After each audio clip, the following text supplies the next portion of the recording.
The NCAA is changing their story yet again before next week's hearing, and that's a good thing for the Ole Miss Rebels.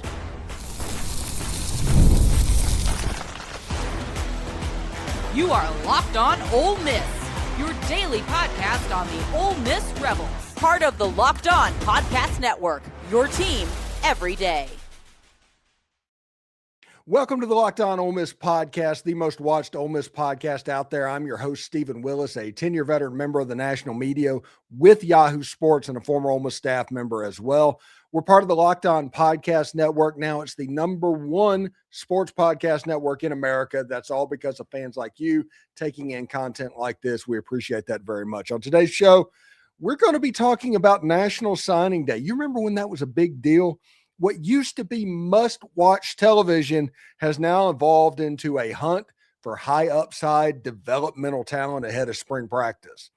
Ole Miss landed 2 in-state prospects. We'll let you know who they are.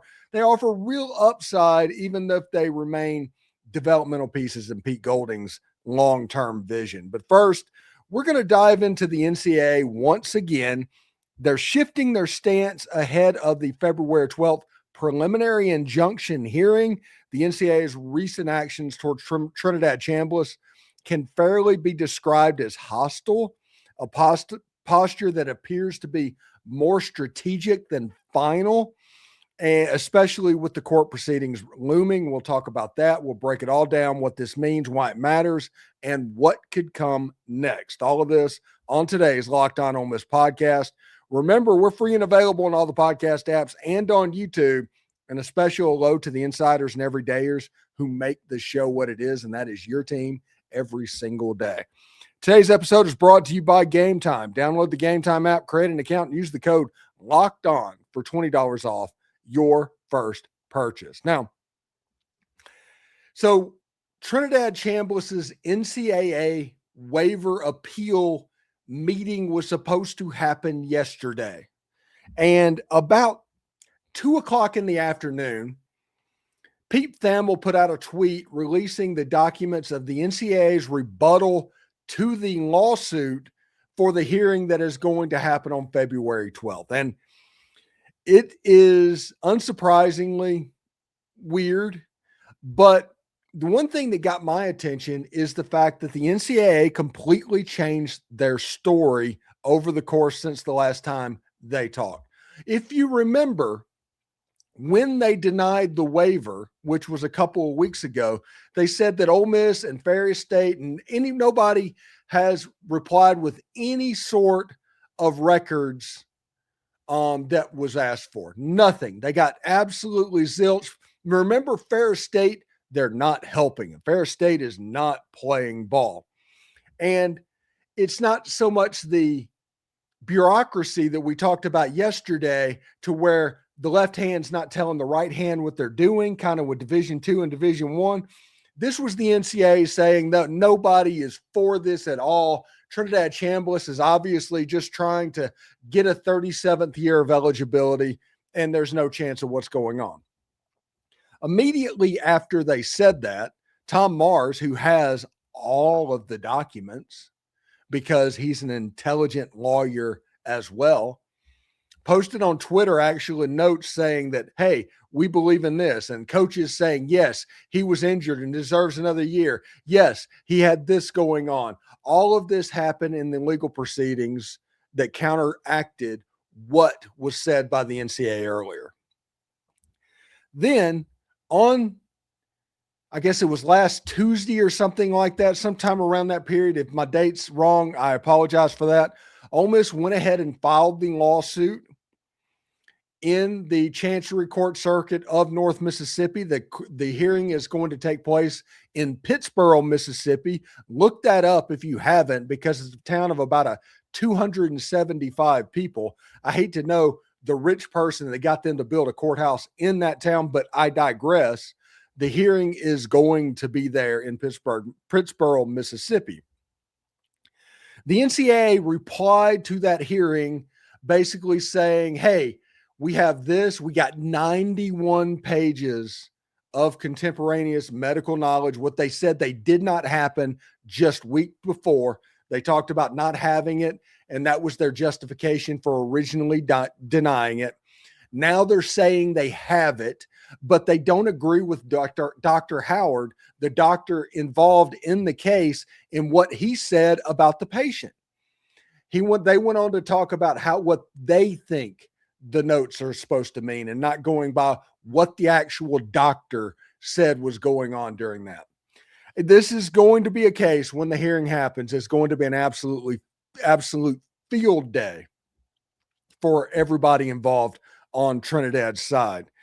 One thing that's interesting, I asked the question to basically anybody that would listen, what is your expectation for today? And did today go like you thought it would? I asked it to multiple people, and they came back and said the NCAA is a huge bureaucracy, just like we talked about yesterday. This is big government at the worst. That is what the NCAA is right now. So what they expect to happen, okay, let's break this into two things. What they expect to happen is the NCAA to continue kicking the can down the road until the hearing on February 12th. On that hearing, whenever Trinidad Chambliss is granted the extra year of eligibility, just like Joey Aguilar, just like the basketball player at Alabama, when that happens, the NCAA will be in a position to approve the waiver after that, so they don't have to deal with the stain of having an L in the courtroom. That is my opinion as far as how they're going to go. But they do think it's going to go to the hearing of just kicking the can down the road. As far as today goes, they said that it kind of went the way that they expected it. And the NCAA desperately trying to get Congress involved. You can see why they're kicking the ball down the road, kicking the can down the road. And they're trying to have 3 high priority cases back to back to back so they can get the attention of certain politicians to prevent stuff like this from happening again. The NCAA is completely toothless. They are. There's not a lot that they can do in enforcement. There's not a lot that they can do in eligibility. There's not a lot that they can do at all, but they still exist.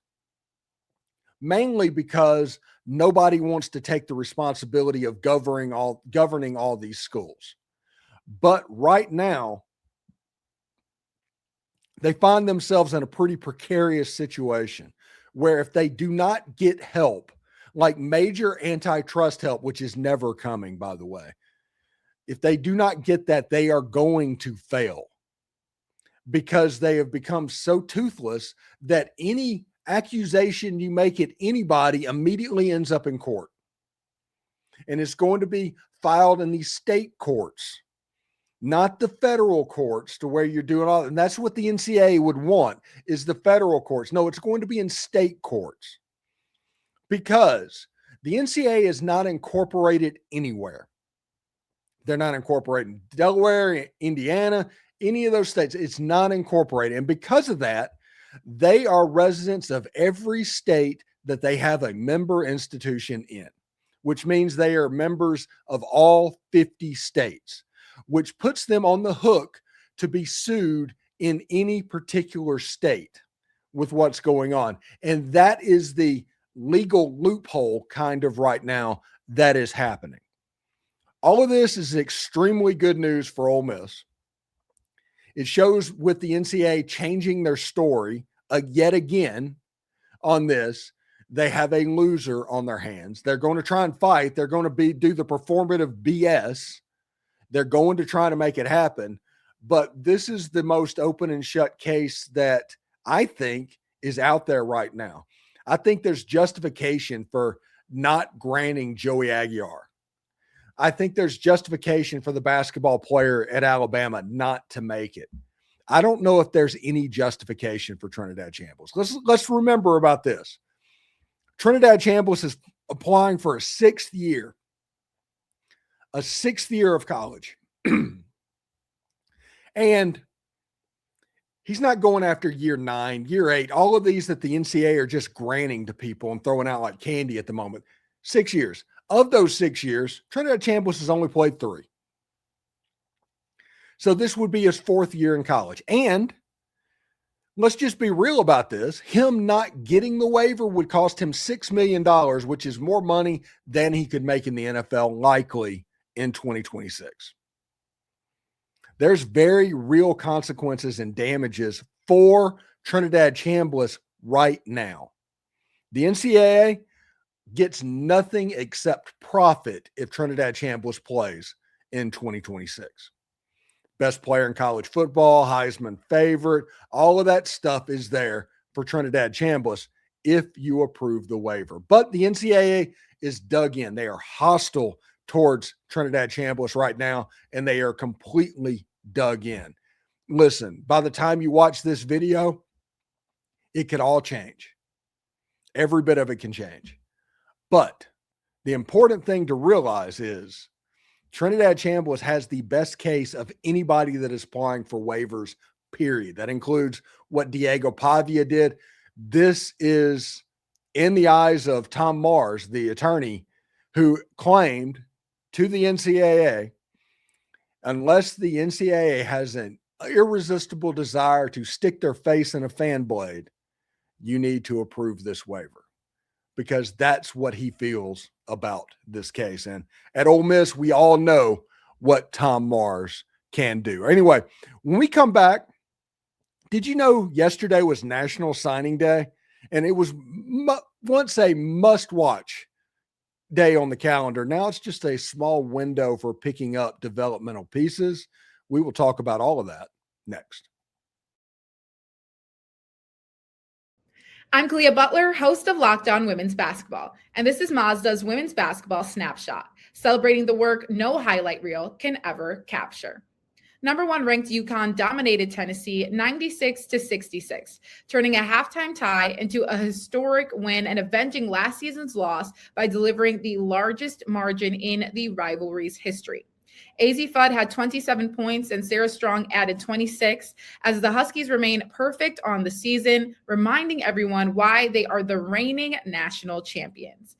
In the Big Ten, number 2 UCLA rolled past number 8 Iowa 88-65, powered by 22 points from Angela Dukelich and a huge advantage in the paint, staking their claim as a national threat. These moments are earned off the clock, those long before the lights ever come on. The sweat, the fakes, the doubt, the scrapes, and coming back for more every time. Mazda puts that same drive into every detail. Wins define the moment, putting in the work, that defines you. There's more to a Mazda because there's more to you. Do us a favor, like, subscribe, and comment on the video. Subscribe to the podcast on whichever audio podcast you're listening to and give it a 5-star review. Cost absolutely nothing, but it keeps all of this free. And thank you for making the Locked On Ole Miss podcast your first listen of the day. And thank you for making Locked On the number 1 sports podcast network in the country. That's because of fans like you taking in content like this, and we appreciate that very much. You already live your team every single day. Now take it up a level and go ad free. Join the Everydayer Club today and get Locked On Ole Miss with no interruptions, members-only Discord access, and more, all for just $5 per month or $50 per year. Go to lockedonolemess.supercast.com or check the link in the show notes to learn more. Also, the all access tier is Coach Corey Burton doing film breakdowns of people, Dalen Flowers reporting from Oxford, Mississippi, Mike Huseman, the transfer portal coaches, all of that stuff that is within their purview. Also, it's an opportunity if everybody just to help me out if you would. View it as a tip if you need to, but the ad-free things and the stuff that is going on extra to this this podcast is absolutely amazing, and thank you very much for tuning in for that. All right, yesterday was National Signing Day. Seriously, it was. You can look it up. It was National Signing Day, and one thing that is very interesting to everybody involved is that nothing is happening. It turned into a complete afterthought. And that to me is at least interesting kind of, if you want to think about it. It's at least notable. Like, I remember National Signing Day in 2013. I was embedded with Vanderbilt and James Franklin that day. That was the day that Robert Kimdichie and Laquan Treadwell and Laramie Tunsil and all those guys committed. I got to watch that in the same room with James Franklin and got to see exactly how he took it in and how big of a deal it was that day. I think it was me and Pat Forty in the McGugan Center at Vanderbilt following along what is going on. And that was before Vanderbilt had signed a top 100 player. You know, they signed Jared Curtis, the number 2 player in the country this year. That was before all that. But it was interesting to see, like, when Robert Kimdichie and Laramie Tunsil and all those guys started committing, you just saw him, was like, James Franklin was like, okay, I see you, Ole Miss. And the difference between that and this, whatever it is, honestly could not be much more stark. Ole Miss signed at least 2 players. There might be more, but it's a signing period. But we're going to talk about 2 players specifically today. First off is Jamarion Owens out of Raleigh, Mississippi. Defensive lineman. 3A Mississippi, Mr. Football player, 6'2", 270 pounds, Raleigh, Mississippi. I'm assuming there's probably some sort of a relation between either Dante Moncrief, Santarum Perkins, or heck, maybe even Woodrow Hamilton, as Raleigh has been very nice to Ole Miss over the years. Jamarion Owens is a defensive lineman with an Isaac Gross level first step. His get off is elite. He's not the biggest guy in the world. He's only 6'2" tall. He is a developmental prospect, but if that get off gets you what Isaac Gross did at Ole Miss, then it's going to be a big deal for Ole Miss. When you look at him, he's not even ranked on ESPN because late in the cycle like this, they don't even bother with ranking.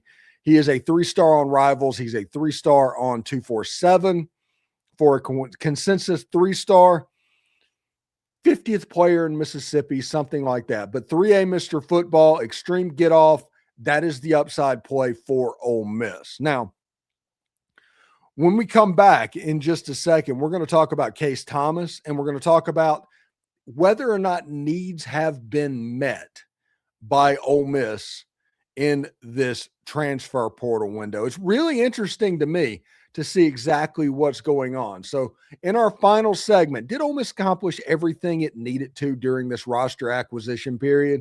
We'll break all of that down next. You know, hiring isn't just about finding somebody willing to take the job. It's about finding the right person with the right background who can actually help your business move forward. And if you want candidates who match what you're looking for, Indeed sponsored jobs, that is the move. Because instead of hoping the right person stumbles across your post, Indeed helps you match with quality candidates by boosting your job listing to the people who fit your specific criteria, like skill, certifications, and location. That's what I like about Indeed. You can get it specific and target exactly what you need. It saves time because you're spending way less energy sorting through mismatches. And with sponsored jobs, your post gets seen by candidates who actually fit. And here's a stat that says it all. In the minute I have been talking to you, companies like yours have made 27 hires on Indeed, according to Indeed data worldwide. So if you're hiring, spend less time searching and more time interviewing candidates who check all of your boxes with Indeed sponsored jobs. Listeners to this show will get a $75 sponsored job credit to get your job the premium status it deserves at Indeed.com/podcast. That is Indeed.com/podcast. Terms and conditions apply. Hiring, do it the right way with Indeed. And there's nothing like being in an NBA arena, the crowd, the energy, and the moment. Getting tickets, though, that part hasn't always been so simple. That's why Game Time has become the go-to app for scoring tickets fast without the hassle. It puts the advantage back where it belongs, with the fans. I pulled up the Game Time app, picked an upcoming NBA game, and had tickets locked in within minutes. Zone deals stand out. You get to choose a section, and Game Time picks the seats, and you save. Great last-minute options, too, by the way, with NBA tickets showing up at solid prices. Everything feels quick, intuitive, and stress-free from start to finish. Take the guesswork out of buying NBA tickets with Game Time. Download the Game Time app. Create an account and use the code LOCKEDON for $20 off your first purchase. That is code LOCKEDON for $20 off. Download the Game Time app. And remember, it's gametime.co, not .com. That is Game Time, the place for tickets. All right, so one thing that's interesting that I am looking at is Ole Miss got two commitments, or two signings, I should say, in the National Signing Day window for the first weekend in February. And we talked about, like, okay, in 2008, 2009, we were very fired up about National Signing Day. It was a 20-hour work day, but we all wanted to do it because it was just a fun day. Today's turned into a little bit more of a developmental day. Ole Miss signed Jamarion Owens. We talked about that in the last segment, but they also got a commitment from Case Thomas from MRA in Mississippi. He's a three-star player, over the top, wide receiver, played in the Army All-American Bowl. Now, don't get that confused with what is now the Navy All-American Bowl. It's another All-American game, but it's not the same game. But he played in the Army All-American Bowl. He is 6'1", 195 pounds. He's from MRA, and he's a wide receiver. He's somebody that is extremely talented, but he's a developmental play. He has really good hands, and he is somebody that put up big numbers at the high school level for a school that likes to throw the ball quite a bit. Figure, give him a chance and see what happens. There's been wide receivers all over the place that has broken free and had an ability to get a separation to match those good hands in college football over the course of history. Maybe Case Thomas can be that guy. There's another player that could possibly sign, but those two players have signed, Jamarion Owens and Case Thomas. Both of them kind of a new era in the Pete Golding regime, because these are two signings that you wouldn't have gotten necessarily with Lane Kiffin. This would be taking care of the in-state, doing favors down the road. I don't know exactly what it looks like, but this is the type move that is a big-time thing for the future and something that college coaches, they honestly respect, whether it's the head coach at Raleigh, the head coach at MRA. When Pete Golding's going around the state of Mississippi, it's like, yeah, we took in Jamarion Owens and Case Thomas. I mean, it's not that we're ignoring the state like we have for the better part of the last 5 years. If you can play, we're going to take a look at you and we're going to try and develop you. If you can't make it, you can transfer out. Next thing you know, you're the starting wide receiver at ULM or something like that. It is all there for the taking for you. One thing that's interesting, and anybody that's listened to my show for a good period of time has probably heard me tell this story. So if it's redundant, I apologize. But when National Signing Day hits, I like to tell the story. When we were working in Nashville, going through National Signing Day, part of our job at that time was to input players that did not have a profile on National Signing Day, and that way everybody that signs would be in the system. That wasn't a problem for Ole Miss. That's not a problem for Bama. That was a major problem for like Kent State and those schools. If you're in the G5 level, it's just difficult. So we were going through as things went through time zones, and we had gotten to Ohio and just the eastern first part of the day. We're uploading everybody that they signed, paying attention to what's going on. Their signing class, we are good to go on that. And then you look down, and a friend of mine who worked in there, I think his name was John Leggett, accidentally, and I will say accidentally because there's no way it was real, put a Miami of Ohio or Bowling Green, I forget the school, it was a MAC school, player in as a 4-star. And that 4-star player, the way it works at the G5 level, that 4-star player was enough to make them the recruiting champion for that year in their conference. So John put him in as a 4-star player, somebody that was just put into the, built their profile and all of that, became a 4-star instantly. All of a sudden, the other schools saw that because they paid attention to everything that was going on Rivals or 247 or whoever was doing, I think it was Scout back then, and immediately started bragging, hey, we won the day. We had the best recruiting class in the MAC. Our coach is absolutely unbelievable. And all of that happened before John could change it to a 2-star, because this was the rule for everybody that doesn't know. And I say this because they likely do it for the transfer portal now. Okay. Because if you think about the transfer portal, there's 3,000 kids and there's 2 weeks and there's 2 people doing the job. You can't possibly do it. What they did is the same thing that they did with us on National Signing Day. You would go through the signing list, and if they weren't in there, if it was a G5 school, they got put in as a 2-star. If they were Power 5 school, they got put in as a 3-star. It was straight up. And that way everybody had star ratings, but nobody really got rated. The entry point was 3-star for Power 5. The entry point was 2-star for G5. And that's the way that sites like that have worked throughout all of it.